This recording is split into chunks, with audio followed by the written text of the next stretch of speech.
y está, para comenzar, en el libro de Números y en el capítulo 13, por favor. Libro de Números y el capítulo 13. Allí vamos a encontrar un episodio que es de lo que yo quiero hablar hoy. Ese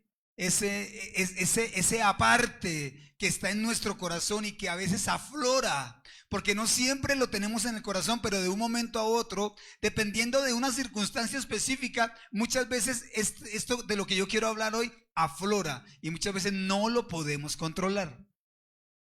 Números capítulo 13. Yo quiero hacer una pequeña reseña para que podamos entrar en contexto. Atentos a esto, por favor. El libro de Números es la continuación del libro de Levítico. ¿Qué sucede con esto? Este libro se dice números porque es el recuento, el conteo del pueblo que salió. Al comienzo está el conteo de los que salieron de Egipto y el conteo de los que van a entrar en Canaán. Miren esto.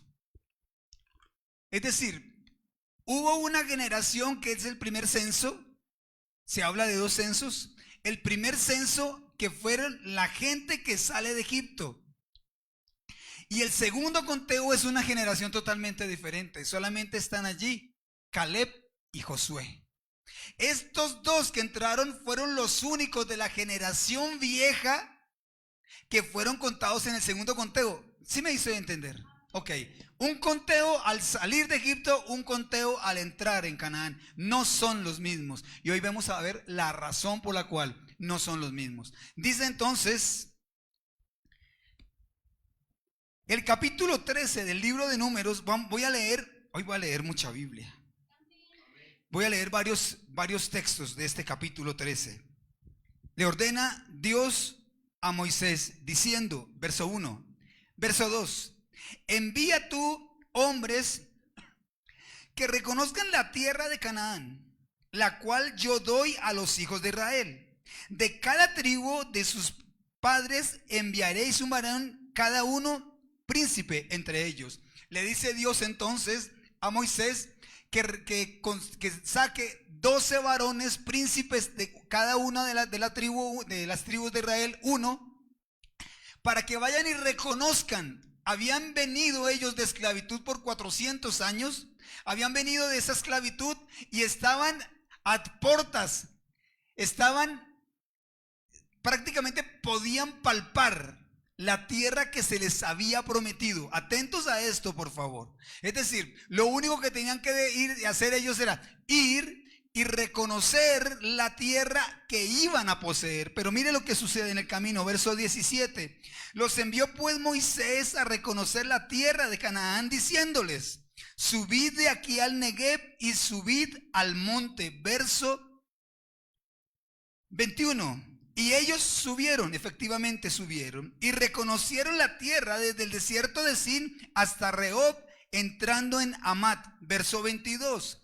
Y subieron al Negev y vinieron hasta Hebrón, y allí estaban Ahimán, Sesai y Talmai, hijos de Anac. Hebrón fue edificada 7 años antes de Zoán en Egipto. Verso 23. Y llegaron hasta el arroyo de Escol, y de allí cortaron un sarmiento con un racimo de uvas, el cual trajeron 2 en un palo, y de las granadas y de los higos.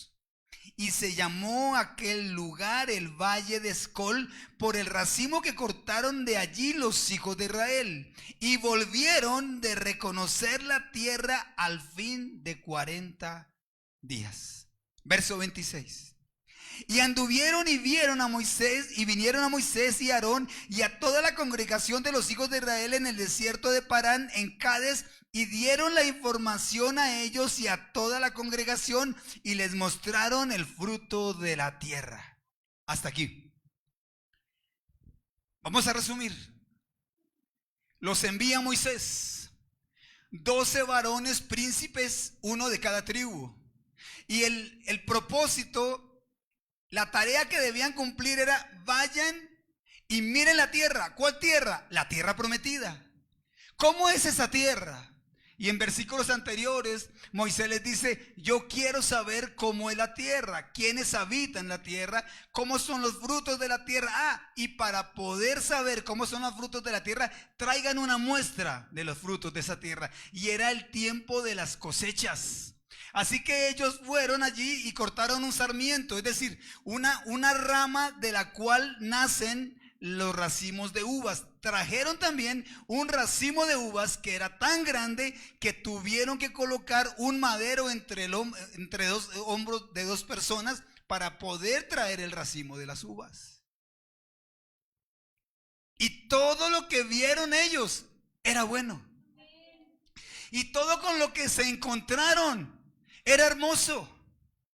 Literalmente estaban viviendo el cumplimiento de una promesa. Pero miren lo que sucede. Resulta entonces que fueron y trajeron el fruto, dice el 26, y hablaron a la congregación. Verso 27. Y les contaron diciendo, miren, este es resumido en estos versículos que siguen, lo que ellos dijeron a la congregación y a Moisés y Aarón. Nosotros llegamos a la tierra a la cual nos enviaste, la que ciertamente fluye leche y miel. Es decir, la promesa de Dios la estaban viviendo, la estaban palpando. Y este es el fruto de ella. Llevaron entonces la muestra de lo que allí se producía. Mas el pueblo que habita aquella tierra es fuerte. Habían visto los hijos de Anac, hombres gigantes. Mas el pueblo que habita aquella tierra es fuerte y las ciudades muy grandes y fortificadas. Y también vimos allí a los hijos de Anac. Vimos gigantes en la tierra. Yo extraje el versículo 28 en varias versiones. Miren lo que dice. Es cierto, la tierra fluye en leche y miel, pero miren lo que dice una versión. Pero el pueblo, dice otra versión, sin embargo, dice otra versión, mas el pueblo, me encontré otra versión. La traducción lenguaje actual me parece mucho más específica. Dice, lo malo es que la gente que vive allá es muy fuerte. Es decir, si lo parafraseamos, todo lo que nos dijo Dios y todo lo que nosotros esperamos por mucho tiempo, así es. Solo que lo malo es, ¿sí conocen a alguien que en una hoja en blanco siempre ve el punto negro? Yo conozco muchos así. Lo que hoy llaman el vaso medio lleno o medio vacío. Sí, es así, algo así. O sea, aquellas personas que todo está perfecto, pero allí hay un defecto, pero allí hay un ¿por qué no creer? Pero allí hay por eso les decía yo a ustedes, hoy quiero hablarles de algo que no siempre está en nuestro corazón, pero muchas veces surge. Por circunstancias, por cosas específicas surge y se llama el temor. El temor no te deja poder llegar a lo que Dios tiene para ti. ¿Por qué? Porque el temor es la pasión del ánimo. Mira, es una pasión, es un sentimiento, pero es que es muy arraigado, no es un sentimiento leve. Cuando a ti te da temor, no es que tengo como un poquito de temor, yo tengo temor. ¿Hay alguno aquí con temores? Muchos levantan la mano. Yo tuve por mucho tiempo temor a la altura. Pero mucho tiempo. ¿Saben por qué en las ventanas de este edificio y del tercer piso hay esas barritas metálicas? Porque tan pronto llegué yo a este lugar y me asomé por la ventana, dije, no, esto hay que ponerle aquí algo. Porque yo moría de temor a las alturas. Pero hoy puedo decirte que el temor se lo llevó Dios de mi vida. Ya no tengo temor a las alturas.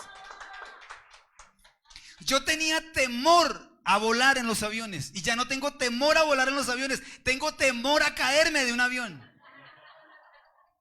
Y eso lo hizo Dios. ¿Por qué? Porque pude entender que el problema no es volar, el problema es caer. Ese sí no se me ha quitado. El temor a volar no se me ha quitado. Hace unos meses, casi siempre yo vuelo con mi esposa, pero hace unos meses volamos con toda mi familia, con mis hijos, y me decía mi hija, papi, lo que mi mami me contó del temor tuyo a las alturas es poquito. Ella se quedó, mejor dicho, cortica. Sí, hija, yo le tengo mucho temor a volar. Sí, todavía, pero bueno, le pido a Dios cada vez que me subo a un avión que no haya mucha turbulencia. Y bueno, ahí vamos, ahí vamos. No es fácil de manejar, pero Dios, ayúdame por favor. Porque de solo pensarlo, a veces sudo solamente de pensar que tengo que volar. Pero hay temores que de un momento a otro aparecen por las circunstancias. Estos hombres estaban yendo, según las investigaciones, recorrieron 800 kilómetros en 40 días. Era un territorio de 800 kilómetros y todo era un territorio bueno. Todo cumplía con los requisitos, sí, ¿verdad? Era un territorio donde fluía leche y miel, pero quedaron paralizados por los hijos de Anac. El temor surgió. El temor es algo que impide que tú y yo lleguemos al cumplimiento de la promesa. ¿Por qué, pastor? Ya te voy a decir por qué. Porque el temor paraliza. El temor te paraliza, no te puedes mover. No puedes actuar, no puedes tomar decisiones. El temor hace que veamos al problema más grande que a Dios. Yo conozco gente que piensa que hay cosas más fuertes que Dios, más grandes que Dios. Y a mí la Biblia y la experiencia me ha dicho que no hay nada imposible para Dios. El temor nos aparta del propósito. El temor no nos deja ver lo que Dios hace por nosotros. Por eso hay personas que solamente ven lo malo de su vida, no lo bueno, lo positivo, lo que Dios ha hecho con ellos. Por eso decía la persona que estaba dirigiendo el servicio, la alabanza y la adoración: ¿qué trajiste tú? No vengas a llorar, decías tú, ¿cierto, hija? No vengas a llorar, ven y trae la alabanza. Yo espero que cada uno de ustedes haya podido decir, sobreponerse a sus temores, sobreponerse tal vez a la situación difícil que está viviendo y aún así traer un sacrificio de alabanza. Porque Dios no es bueno de acuerdo a lo que yo esté viviendo. Dios siempre es bueno. Su fidelidad es grande. Dios no es medianamente bueno porque mi semana fue medianamente buena. Dios no es exageradamente grande porque Dios me regaló lo que me había prometido. O Dios no es malo porque me dijo un no. ¿Recuerdan el pasaje que a mí personalmente lo viví esta semana? Me lo llevé conmigo y toda la semana estuve reflexionando cómo el Señor Jesucristo a través del sufrimiento aprendió obediencia. Para los que no vinieron, ¿saben cómo se aprende a obedecer? Obedeciendo. Así se aprende, porque la obediencia no es un don. ¿Quién tiene el don de la obediencia?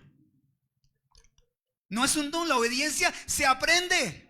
El Señor Jesucristo tuvo que aprender. Voy a tomar 2 minuticos para este paréntesis. El Señor Jesucristo, siendo el Hijo de Dios, cuando estuvo en su carne, dice la palabra del Señor, tuvo que aprender obediencia a través del sufrimiento. Aquella noche en Getsemaní le dijo: Señor, por favor, Padre mío, si es posible, pasa de mí esta copa.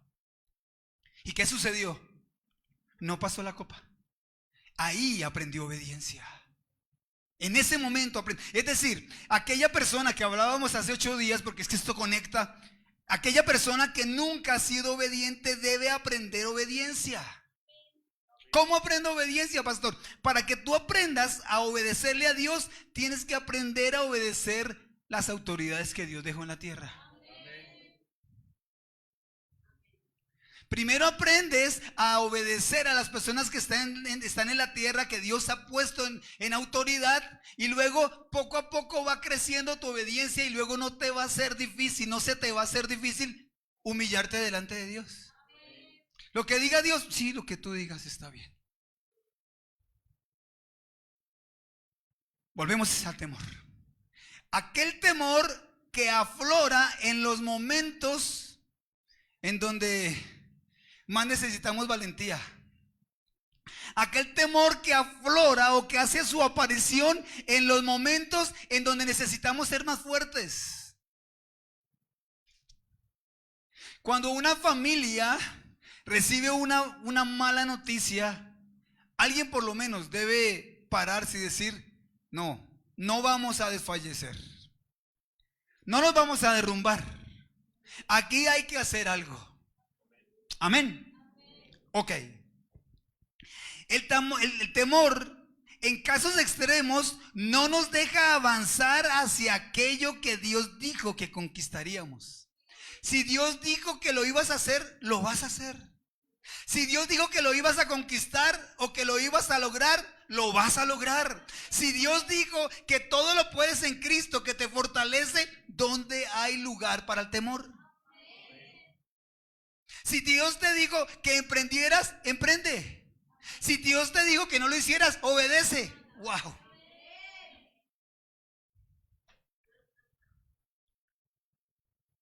Porque es que llegar hacia el objetivo tiene que ver con la actitud, con nuestro temperamento, con nuestro carácter, con el corazón, con la obediencia, con la constancia y no echarle la culpa a los demás. Wow, qué bueno, qué bueno.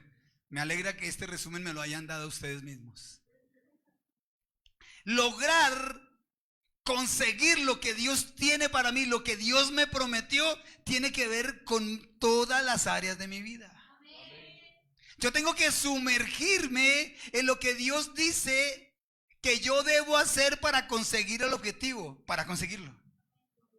Solamente viviendo como Dios quiere que vivamos, vamos a conseguir lo que Dios prometió para nosotros. Amén. El temor nos dice que hay cosas imposibles. Yo conozco gente, he escuchado en consejería, en charlas espontáneas, que hay gente que cree que hay cosas más grandes que Dios. Mire, yo tomé 3 pasajes. El Señor Jesús, antes de los 3 pasajes, el Señor Jesucristo expresó 125 oraciones de afirmación o imperativas. Miren esto, 125 oraciones en los evangelios, de los cuales 80 de esas 125 fueron: no temer, no temas, no temas. ¿Por qué? Porque no hay nada imposible para Dios. Miren estos 3 pasajes, y en los 3 no es un ser humano quien lo dice, es el mismo Dios quien lo dice. Es decir, cuando Dios lo afirma, Él está dando absolutamente un concepto que no tiene lugar a dudas, porque es el mismo Dios quien lo está ofreciendo. Miren estos 3 casos.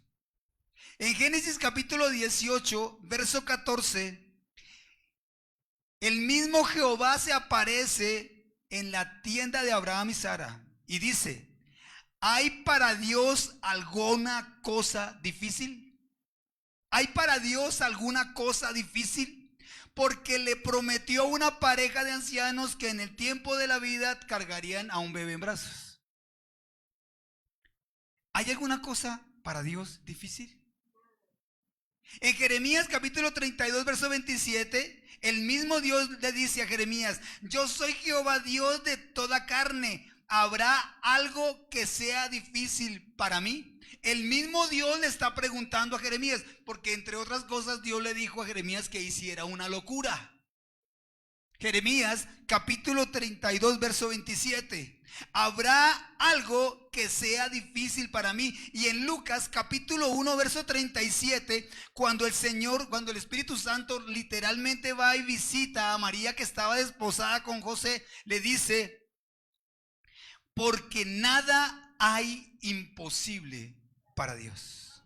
Porque nada hay imposible para Dios. Si reunimos estas 3 expresiones, podemos decir nada, absolutamente nada. Y lo podemos decir por 3, o lo podemos multiplicar a la tercera potencia. Nada, óyeme bien, nada es imposible para Dios.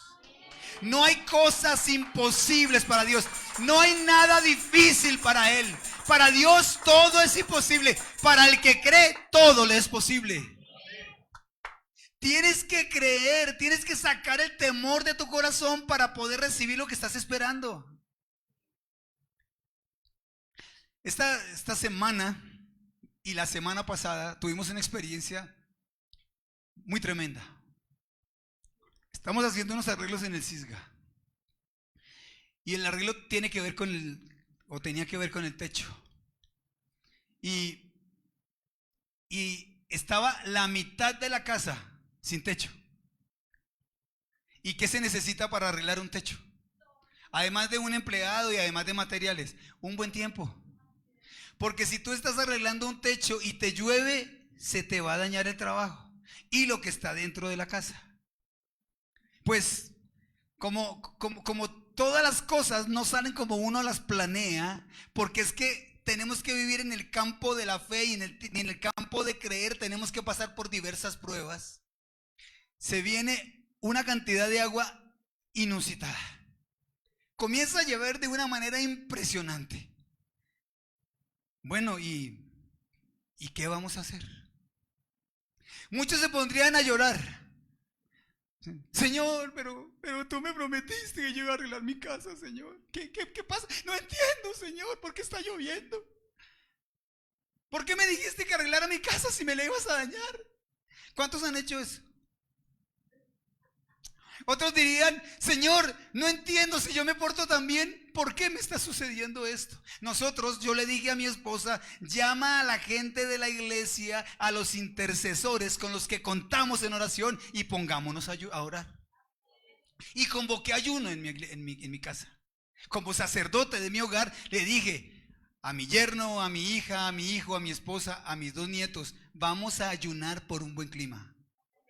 Yo no sé si me ven más negrito. Yo me veo más negrito. Porque a partir de la oración y a partir del ayuno han hecho unos soles. Dale un aplauso al Señor por eso. La gloria es para Él. La honra es para Él. No volvió a caer una gota de agua. Cuando el temor llega a tu vida, tú tienes que enfrentar el temor. Cuando el temor llega a tu vida, tú tienes que pararte firme. Cuando el temor llega a tu vida, tú tienes que hacerle frente y decirle a Dios, tú lo puedes todo. No hay nada imposible para el Creador. ¡Aleluya! Porque todos tenemos temores, porque en cualquier momento puede llegar el temor a tu vida, puede llegar el temor a tu casa, puede llegar el temor a tus finanzas, puede llegar el temor a tu salud, porque puede resultar que hubo un dictamen médico, porque hay una carta de un abogado, porque te amenazaron por muchas cosas, puede venir el temor, pero cuando tú sabes en quién has confiado, y entonces el temor tiene que desaparecer. Tienes que sobreponerte al temor. Y no estoy diciendo, recuerden que estoy hablando en primera persona. Todos tenemos temores. En cualquier momento de nuestras vidas, no importando el nivel espiritual que tú manejes. Pero nada imposible para Dios. En Marcos capítulo 5. Marcos capítulo 5, versos 35 y 36, aquí hay algo poderoso. Vamos a leer un poco antes. Está el Señor Jesucristo dirigiéndose a la multitud.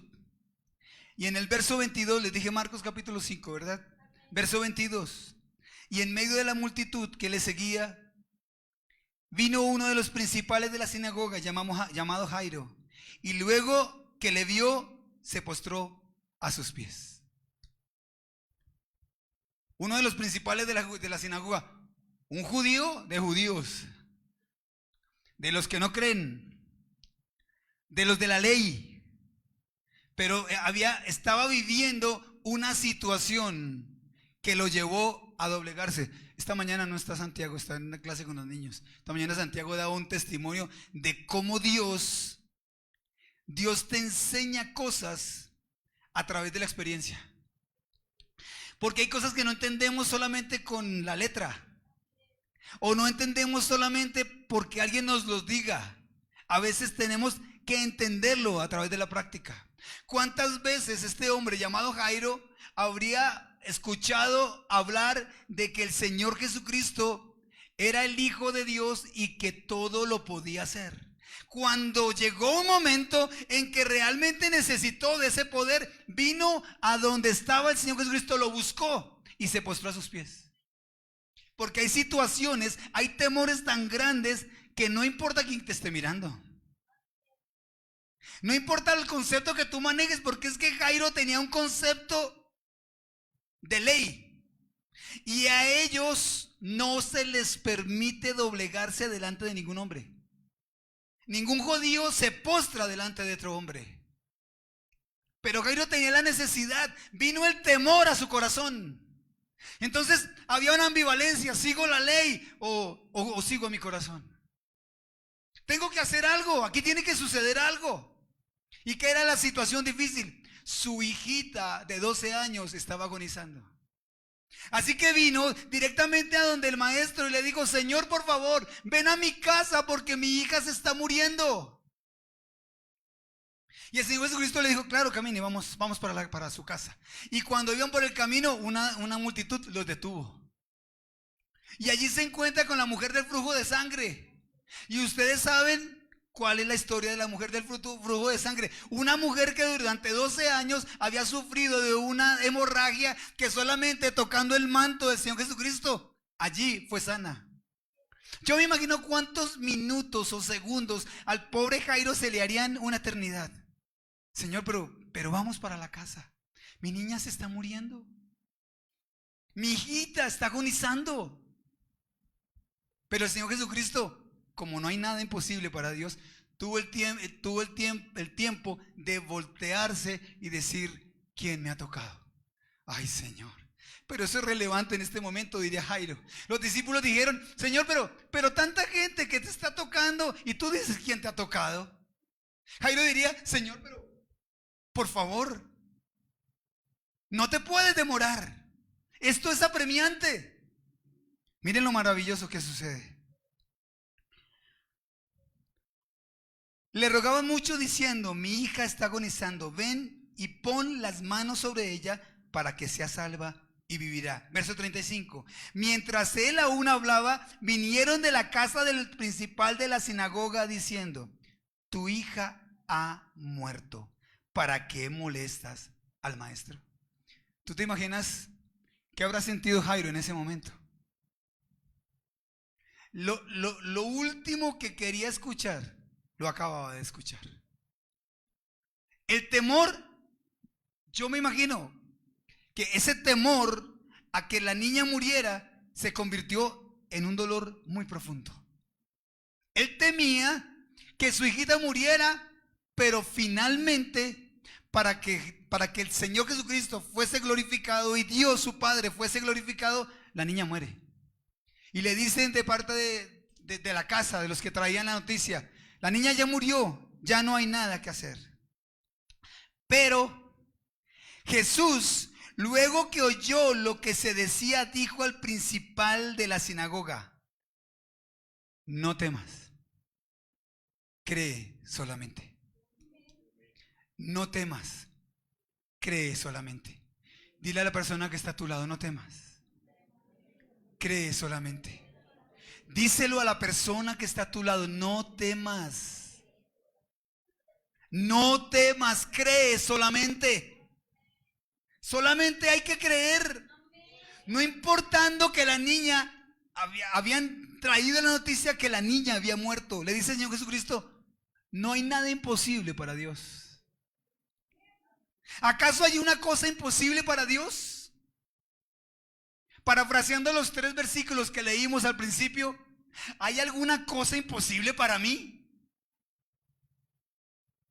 Si nosotros nos tuviésemos o nos detuviésemos en medio de nuestra oración, que si dividiésemos nuestra oración en porcentajes, yo creo que el 95 o 99% de muchas oraciones es: dame, dame. No tengo, me duele, pobrecito yo. Si esos porcentajes cambiaran y dedicásemos más tiempo a adorar el nombre del Señor, y otro porcentaje a escuchar que Él tiene para decir. Escucharíamos al Señor Jesucristo muchas veces decirnos, cuando estamos llorando, tal vez arrodillados a los pies de nuestra cama: no temas, cree solamente.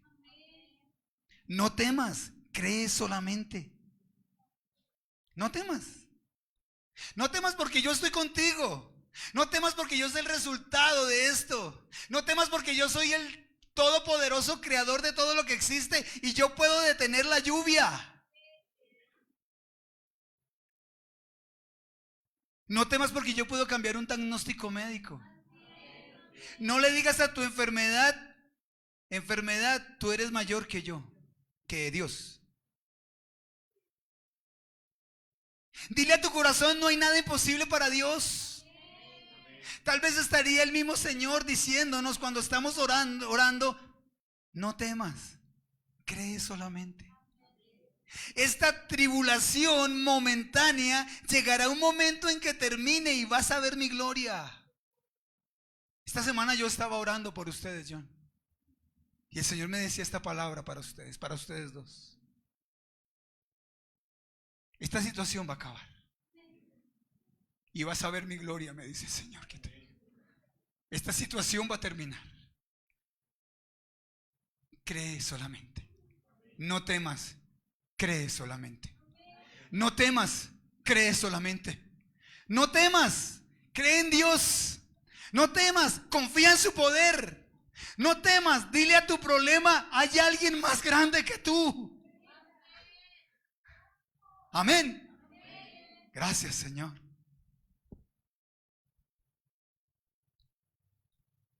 En Segunda de Crónicas, en el capítulo 20 y algunos versículos, está un rey de Judá llamado Josafat.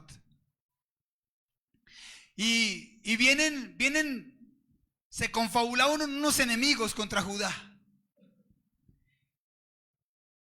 Y le llega la noticia a Josafat que vienen sus enemigos contra él. Y Josafat se preocupa y le dice, como muchos de nosotros, comienza su oración diciéndole a Dios por qué está permitiendo esto. Pero miren lo hermoso que se encuentra Josafat en el camino. Entonces él tuvo temor, y Josafat humilló su rostro para consultar a Jehová, e hizo pregonar ayuno a todo Judá. Y se reunieron los de Judá para pedir socorro a Jehová, y también de todas las ciudades de Judá vinieron a pedir ayuda a Jehová. Si tú me estabas preguntando qué debo hacer cuando yo tengo temor, humilla tu corazón delante de Dios. Humilla tu corazón delante de Dios. No llores porque hay una amenaza en tu vida. Esas lágrimas de tristeza, ahórratelas y derrama esas lágrimas en adoración y en alabanza al Señor. Cuando nosotros decidimos, no siempre lo hacemos porque no siempre tenemos la lucidez. Cuando viene el temor, una de las cosas que sucede es que perdemos la lucidez espiritual. Perdemos el norte espiritual, se oscurece el camino espiritual, no sabemos si hay una salida. No podemos entonces tomar la decisión de buscar el rostro del Señor. Pero mira, el camino más corto es de rodillas. No tomes decisiones sin antes consultar para Dios, por Dios, con Dios, no importando la premura de la amenaza. ¿Sí me hago entender? No importando que se está cerniendo sobre tu vida, dedica el tiempo para bendecir el nombre del Señor. Así que Josafat promulgó ayuno, decidió buscar el rostro del Señor, y miren lo que sucede aquí. Estaban en una reunión y el Señor utiliza a uno de los hijos de los levitas, Jaasiel. Y lo tomó el Espíritu Santo. Y el Espíritu de Jehová vino en medio de la reunión, verso 15, y dijo: oíd Judá todo, Y vosotros moradores de Jerusalén, tienes que tomarte el tiempo para escuchar la voz de Dios. Porque Dios puede hablarte a través de cualquier medio. Dios puede hablarte a través de la prédica del pastor, a través de una profecía de la pastora, a través de la palabra cuando alguien dedica un poquito de tiempo en su día para leer la palabra del Señor. Aquí están las respuestas, aquí está la orientación a nuestras vidas. Oíd Judá todo y vosotros moradores de Jerusalén y tú, rey Josafat, Jehová os dice así. No temáis ni os amedrentéis delante de esta multitud tan grande, porque no es vuestra la guerra, sino de Dios. No temas porque no es tuya la guerra, sino de Dios. No temas porque no es tuyo buscar una solución, sino le pertenece a Dios. No temas porque no importando la magnitud de lo que se te haya venido, Dios tiene el control. No temas delante de esta multitud tan grande. ¿Y qué les dice? Quédense quietos y esperen la salvación de Jehová. Es decir, esto es para aquellas personas que tienden a tomar decisiones apresuradas. Esto es para aquellas personas que no pueden esperar el tiempo de Dios. ¿Recuerdan en las prédicas anteriores cuál fue el gran problema de Saúl? Que se apresuraba, que en medio de su premura no esperaba el tiempo de Dios y desobedeció, que en medio de lo que él creía era bueno, cometió errores que le quitaron el reino. Y un reino que pudo haber durado muchos años, duró apenas un par de años. No te apresures, espera la salvación de Jehová. No te apresures, cree solamente. No tomes decisiones apresuradas, espera en Dios. Porque casi siempre cuando nosotros tomamos decisiones sin consultar la voluntad de Dios, lo que hacemos es apretar un poquito más la cuerda con la que nos estamos ahorcando. Y utiliza Dios esas malas decisiones para formarnos. ¿Ok? ¿Qué debo hacer entonces cuando tengo temor? Buscar la presencia del Señor. Cuando Jairo recibe la noticia, miren esto, iglesia. Cuando Jairo recibe la noticia de que su hija había muerto, hasta aquí llegó lo que él podía haber hecho por la niña, ¿verdad? ¿Qué pudo haber hecho ella o qué harías tú cuando una mala noticia de esta índole? Jairo fue y buscó a quien todo lo podía. Pero muere la niña. Se acaba en ese momento, se termina lo que humanamente estaba haciendo Jairo por su niña. Y se enfrenta a otro terreno que ya no le pertenecía. A partir de ese momento, ese terreno era terreno del Todopoderoso, que era el terreno de los milagros. Ya se estaba enfrentando Jairo a dejar todo en manos del Señor Jesucristo. Ya no había nada que hacer. Solamente un milagro podía hacer algo por su niña. Es decir, lo que tú y yo no podemos hacer le corresponde a Dios, a su podería, a su grandeza. Y Él hace todo aquello que nosotros no podemos hacer. Nos sumergimos entonces en el terreno de lo imposible. Y hacia ese lugar es que Dios nos quiere conducir. Hacia el lugar donde ya no hay nada que hacer. En donde humanamente yo no tengo el control. Y es lo que nosotros no queremos dejar. El control de nuestras vidas a quien todo lo puede. Queremos tener siempre las cosas bajo nuestro criterio. Es que no quiero decir control, para no ser redundante. Pero bueno, digámoslo, bajo nuestro control. Lo hacemos todo porque creemos que todo está en el lugar que creemos debe estar. Dios nos lleva hacia lo natural, a lo sobrenatural. Dios nos lleva hacia lo imposible para tomar en la rienda de nuestra vida. Entonces viene el milagro. Miren, iglesia, no importa la premura del tiempo. No importa si es hoy mismo que tú necesitas una respuesta de Dios. Dios lo puede hacer. ¿Hay algo acaso? ¿Hay algo imposible para Dios? No temas, cree solamente. Solamente hay que creer para recibir. Solamente tengo que decirle al temor: temor, yo tengo a alguien más grande que tú. Tengo que decirle a mi dificultad: dificultad, yo conozco a alguien más grande que tú. Yo conozco al Dios que todo lo puede. Y es hacer un poco de memoria de todas las veces en las cuales Dios ha hecho algo por ti. ¿A quién de este lugar Dios ha hecho algo por ustedes? Bajen la mano. ¿A quién de este lugar Dios ha hecho más de una vez algo por ustedes?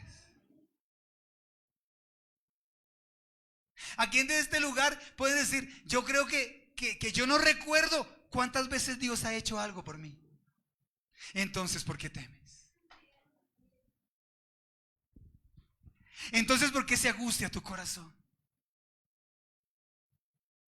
Si hay algo imposible para ti, no te preocupes, porque es posible para Dios. Si hay algo que se sale de tu control, no te preocupes, porque es posible para Dios. Si hay algo que te superó, no te preocupes, Dios tiene el control. Hay una historia que todos la sabemos, pero yo quiero ir recordarla. Yo creo que yo he predicado varias veces acerca de este gran hombre de Dios, es David. Hemos estado hablando precisamente de Saúl y de David. Abran sus Biblias, por favor, en Primera de Samuel. Vamos a escudriñar un poquito el capítulo 17. Primera de Samuel, capítulo 17.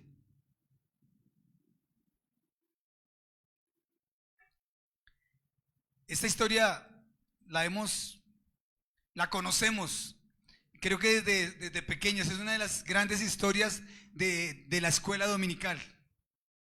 Se la enseñamos a nuestros hijos. Cuando tú se la enseñas a un niño, llega el niño a la casa sorprendido de las cosas que Dios hace, porque la fe de los niños no tiene peros, no tiene reparos. Te cuenta todo lo que le enseñaron en la escuela dominical acerca de David, y para ellos es absolutamente posible. Yo he escuchado niños, mi nieta le dijo hace unos meses a mi hija y a mi yerno: no se preocupen, Dios abrió la llave. Dios abrió la llave. Wow. Que por cierto, ella profetiza de un momento a otro. Hace unos días iban hacia el portal y había un muchacho en la calle, un indigente, y ella se acercó al indigente y le dijo: hay decisiones que tienen consecuencias. La niña vino a ella, Sarita, y le dijo: hay decisiones que tienen consecuencias. Y siguió caminando como si nada. Y el muchacho se puso a llorar, porque era una palabra profética que Dios le estaba dando a través de un bebé de 9 años. Y muchas veces lo ha hecho Dios así con nosotros. Palabras que en el momento del temor Dios ha traído a través de Sarita. Yo le pedí, dijo un día, íbamos en el carro, todos en el carro. Estábamos en un momento de incertidumbre, no sabíamos para dónde nos iba a llevar Dios. Y ella dijo: yo le pedí a Dios por el lugar para donde nos va a llevar, porque era un lugar específico. ¿Y qué te dijo? Dijo sí. Dijo sí. Para ella era absolutamente real la respuesta que Dios le había dado. Solo que cuando vamos creciendo, le ponemos duda a la fe. Va menguando la fe y va creciendo el temor. Yo te podría decir entonces hoy: cree solamente como un niño. sin reparos, sin restricciones, sin lógica, porque muchas veces el temor o la lógica hace parte del temor. Nos volvemos muy lógicos y todo lo analizamos, y sabes que la fe viene en otro sentido. Todos aquellos que se creen muy analíticos, eso no es de Dios. Deja tu análisis y dale más fe a tu vida. No sé quién sea analítico aquí, pero sé que hay muchos. Que todo tiene que tener un sustento. Y la fe es todo lo contrario. La fe es creer en lo imposible. Decirle al temor, no vas más. Decirle a la duda, no tienes cabida en mi vida. Decirle a tu corazón que está temiendo lo que viene: corazón, fortalécete. A mí hay una canción que cantan estos niños que me impacta. Corazón, no te afanes. Ven y cantas un pedacito. Mira a capela lo que te dice Dios hoy. Cántalo. Corazón, no te afanes, tu esperanza es firme, alma mía, no calles. Él resucitó, mente mía, recuerda que la victoria está en el nombre del Señor. Oh. Wow, dale un aplauso al Señor por eso. Si lo ha hecho tantas veces, ¿por qué temer? Si ha traído tantas respuestas, ¿por qué olvidarlas? Él lo volverá a hacer. Es más, yo te puedo decir, esposita mía, Dios lo está haciendo. Él hoy lo está haciendo. Porque aquella respuesta que tú necesitas, aquella respuesta que yo necesito, viene en camino, me dice el Señor. Está tocando las puertas de tu casa. Porque para el que cree, todo es posible. Cree solamente. No te preocupes, cree solamente. No te afanes, cree solamente. No te desesperes, cree solamente. Es solamente creer y todo será posible. Amén. Primera de Samuel, capítulo 17. Se reúnen los filisteos contra el pueblo del Señor en Soco. Y en el verso 4 miren lo que sucede. Salió entonces del campamento de los filisteos un paladín, el cual se llamaba Goliat de Gat, que tenía de altura 6 codos y un palmo, poco más o menos 2 metros 90 centímetros. Dice el verso 8: y se paró y dio voces a los escuadrones de Israel, diciéndoles: ¿para qué os habéis puesto en orden de batalla?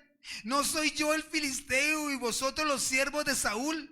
Escoged de entre vosotros un hombre que venga contra mí. Si él pudiere pelear conmigo y me venciere, nosotros seremos vuestros siervos. Y si yo pudiere más que él y lo venciere, vosotros seréis nuestros siervos y nos serviréis. Y añadió el filisteo, cuando viene la voz que te intimida, pero no solamente te intimida, sino te lo ratifica. No solamente fue el examen de sangre, sino también el examen más profundo. No sé cuál viene después del examen de sangre. El más doloroso es el de sangre. Y al que no nos gusta que nos sometan. Los que vemos, bueno, es otro temor que yo tengo, las agujas. Señor, ayúdame, por favor. Es decir, cuando viene el temor por una voz y Satanás utiliza, y cuando tú estás en temor, viene esa voz, ¿verdad? Que te ratifica lo que tú estás dudando, que te ratifica lo que tú estás creyendo. Y muchos, cuando es un examen médico, no solamente se satisfacen viendo el resultado, sino que buscan en internet, ¿sí? Lo que yo decía, ese dolorcito de cabeza como que es un tumor.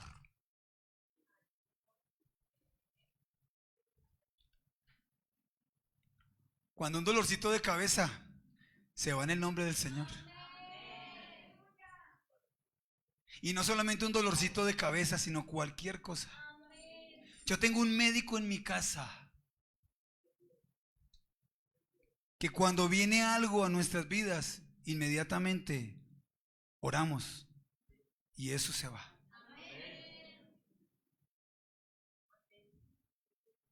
Tenemos por costumbre creer en Dios y caminar en sanidad.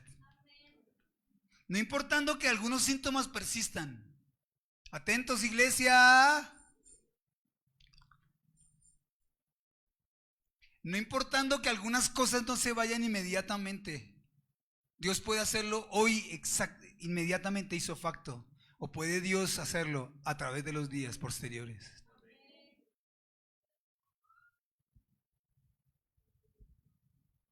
Wow. Dice el verso 11. Oyendo Saúl y todo Israel estas palabras del filisteo, se turbaron y tuvieron gran miedo. Claro, estamos hablando de Saúl. Vimos algunas características a través de estos, 2 meses que hemos hablado. 7 domingos hemos hablado acerca de los motivos por los cuales no recibimos. Y hablamos de Saúl como un tipo que era temeroso. Un tipo con un terrible temperamento y un flojo carácter. Un tipo que no se dejaba dirigir por Dios. Y después de que viene esas palabras del filisteo, dice que Saúl en cabeza de todo el pueblo, es decir, el rey que estaba dirigiendo y que le tenía que dar ánimo a todo su ejército, tenía gran temor. Gran temor. Verso 6. Venía pues aquel filisteo por la mañana y por la tarde, es decir, a ratificar el diagnóstico, y así lo hizo durante 40 días. Es decir, 80 veces les dijo a ellos que iba a acabar con el ejército de Dios. Verso 24. Y todos los varones de Israel, estamos hablando de los varones, imagínate, y todos los varones de Israel que veían a aquel hombre huían de su presencia y tenían gran temor.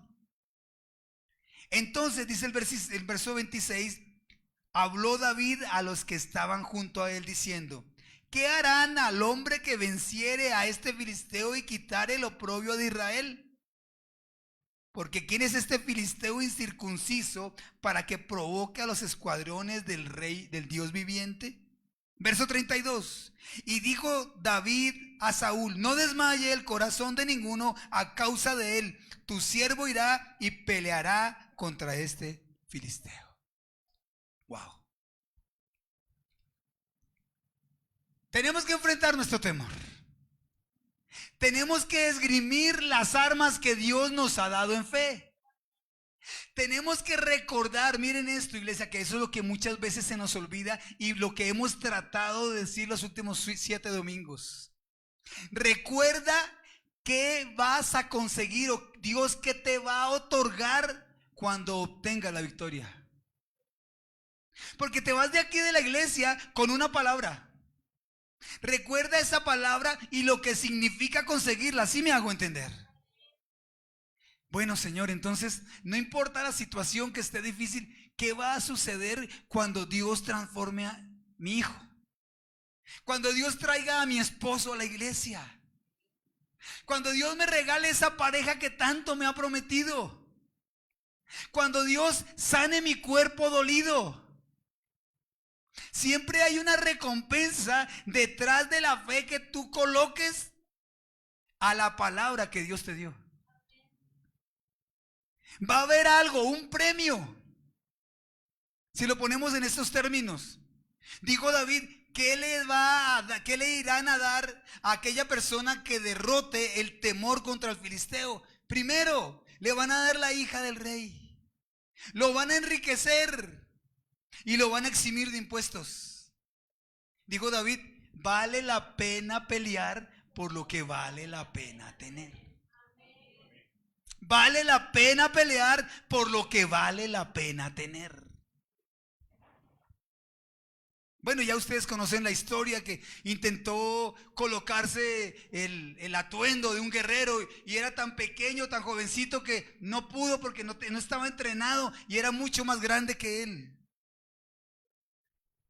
Y después de que fue al encuentro con Goliat, miren lo que sucede, verso 41. Y el filisteo venía andando y acercándose a David y su escudero delante de él. Verso 43. Y dijo el filisteo a David: yo soy perro para que vengas a mí con palos. Y maldijo a David por sus dioses. 44. Dijo luego el filisteo a David: ven a mí y daré tu carne a las aves del cielo y a las bestias del campo. 45. Entonces dijo David al filisteo: tú vienes a mí con espada y con lanza y jabalina, mas yo vengo a ti en el nombre de Jehová de los ejércitos. Todo temor se fue. Y un muchachito hizo frente a un hombre experimentado en la batalla, a un hombre que tenía toda la armadura, pero aquella piedrecilla que él lanzó, la lanzó en el nombre de Jehová de los ejércitos. Y cuando él lanza esa piedrecilla, va dirigida directamente a la cabeza del gigante. Y en pocas palabras, resumiendo un poco, cae de Goliat y David se apresura y corta la cabeza de aquel gigante. Y lleva el trofeo en su mano. Y las armas de Goliat las coloca en su tienda. Y el pueblo obtiene una victoria de una manera fabulosa. Tal vez era el último recurso, que un niño saliese a liberar un pueblo. Tal vez era el último recurso, el impensado. Tal vez tú seas uno de esos pequeñitos y tú te has dicho: pero yo soy el más pequeño de mi casa. Yo soy de quien todo el mundo se burla. Yo soy en quien nadie ha creído. Déjame decirte de parte de Dios hoy que esa persona que tú crees que eres, Dios la utilizará para avergonzar a los que se burlan de ti. Dios utilizará aquellas debilidades que la gente te ve para darte una victoria, para ponerte en alto. De hecho, el temor de tu vida, porque el temor es aquello que te está paralizando y te está alejando. Tal vez las bendiciones tú las has visto muy cerca de ti, pero nunca ha sido posible tocarlas. No temas, cree solamente. Yo quiero orar por ti, por aquellos corazones intimidados, por aquellos corazones a los cuales Satanás le ha traído dardos de duda, dardos de temor. Aquellos corazones que pudieron haber dicho: para mí no es, nunca va a llegar, no lo voy a alcanzar. Yo quiero que cierren sus ojitos, por favor.